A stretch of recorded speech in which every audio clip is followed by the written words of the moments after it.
With that, ladies and gentlemen, please join me in welcoming the Honorable Prime Minister, Shri Narendra Modi ji, to deliver the summit keynote address. Namaskar.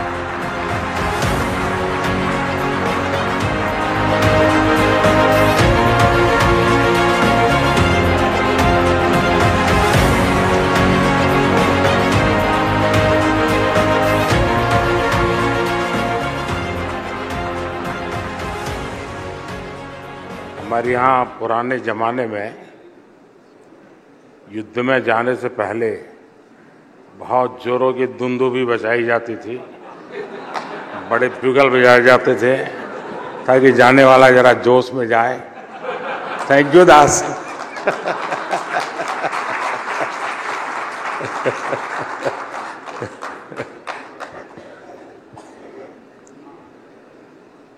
TV 9 के सभी दर्शकों को मेरा नमस्कार और यहाँ उपस्थित आप सबको भी। मैं अक्सर भारत की डायवर्सिटी की चर्चा करता रहता हूँ। इस डायवर्सिटी को टीवी 9 का न्यूज़ रूम आपकी रिपोर्टिंग टीम में बखूबी वो नजर आता है, ये रिप्रेजेंट करता है।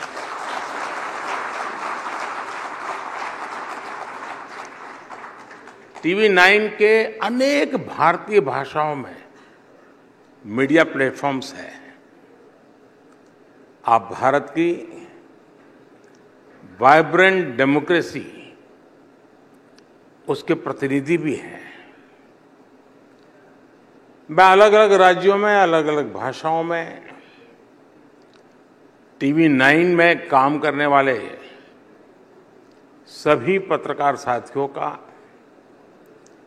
आपकी टेक्निकल टीम का बहुत बहुत अभिनंदन करता हूं। साथियों, आज टीवी 9 की टीम ने इस समिट के लिए बड़ा इंटरेस्टिंग टॉपिक चुना है। India poised for the next big leap. और बिग लीप तो हम तभी ले सकते हैं जब हम जोश में हो,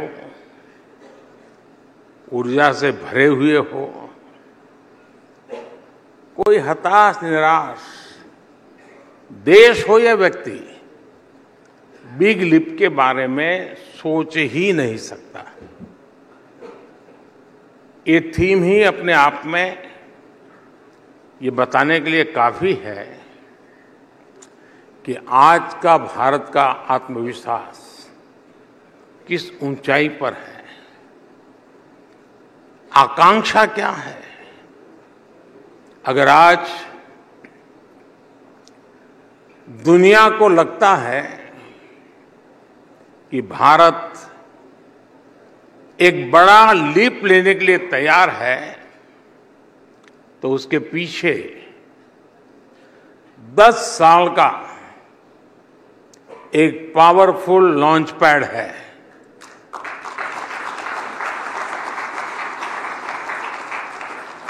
तो 10 वर्ष में ऐसा क्या बदला कि आज हम यहां पहुंचे हैं। ये बदलाव माइंडसेट का है, ये बदलाव सेल्फ कॉन्फिडेंस और ट्रस्ट का है, ये बदलाव गुड गवर्नेंस का, सुशासन का। साथियों, एक बहुत पुरानी कहावत है, मन के हारे हार है, मन के जीते जीत।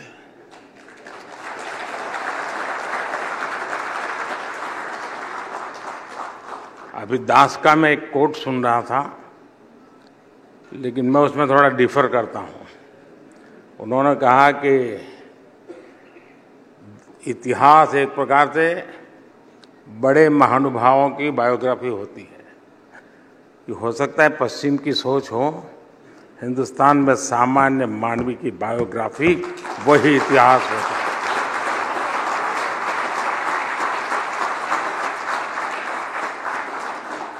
वो ही देश का सच्चा सामर्थ्य होता है। और इसलिए बड़े लोग आए चले गए, देश अजरा अमर रहता है।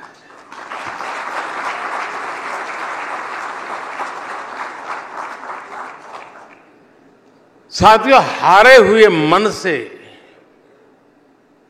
विजय मिलनी बहुत मुश्किल है।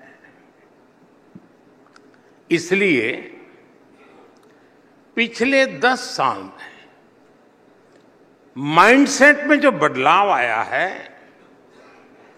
जो लीप हमने लिया है, वो वाकई अद्भुत है।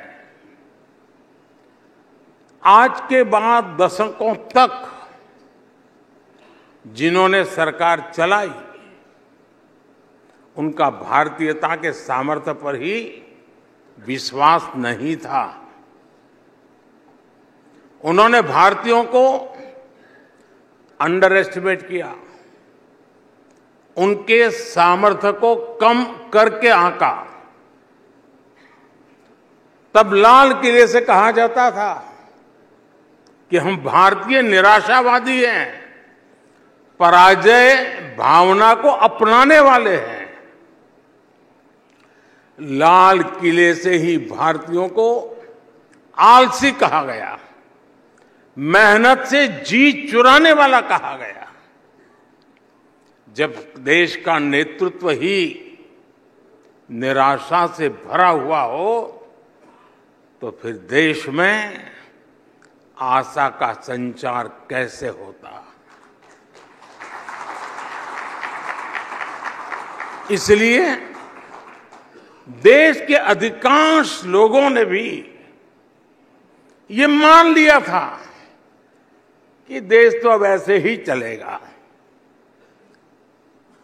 ऊपर से करप्शन, हजारों करोड़ के घोटाले, पॉलिसी पैरालिसिस, परिवारवाद, इन सब ने देश की नींव को तबाह करके रख दिया था।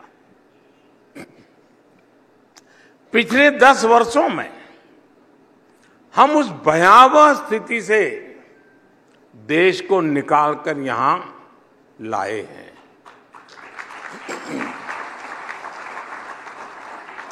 सिर्फ 10 साल में भारत दुनिया की टॉप 5 अर्थव्यवस्था में आ गया है।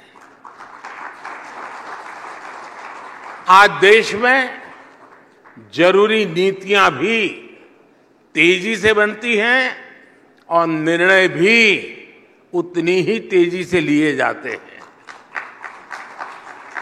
माइंडसेट में बदलाव ने कमाल करके दिखा दिया है। 21वीं सदी के भारत ने छोटा सोचना छोड़ दिया है। आज हम जो करते हैं वो बेस्ट और बिगेस्ट करते हैं। आज भारत की उपलब्धियां देखकर दुनिया हैरान है। दुनिया भारत के साथ चलने में अपना फायदा देख रही है और भारत ने ये भी कर लिया। ये रिएक्शन, अच्छा भारत ने कर लिया, भारत में ये हो गया, ये रिएक्शन आज की दुनिया का न्यू नॉर्मल है। बढ़ती विश्वसनीयता आज भारत की सबसे बड़ी पहचान है। अब 10 साल पहले के और आज के एफडीआई के आंकड़े देखिए।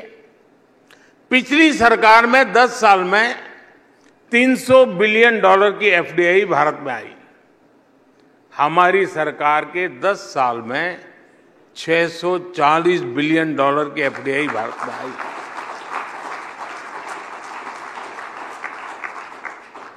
दस साल में जो डिजिटल क्रांति आई है, कोरोना के समय में वैक्सीन पर जो भरोसा बैठा है, आज टैक्स देने वालों की बढ़ती हुई संख्या हो, ये चीजें बता रही हैं कि भारत के लोगों का सरकार और व्यवस्था पर भरोसा बढ़ रहा है।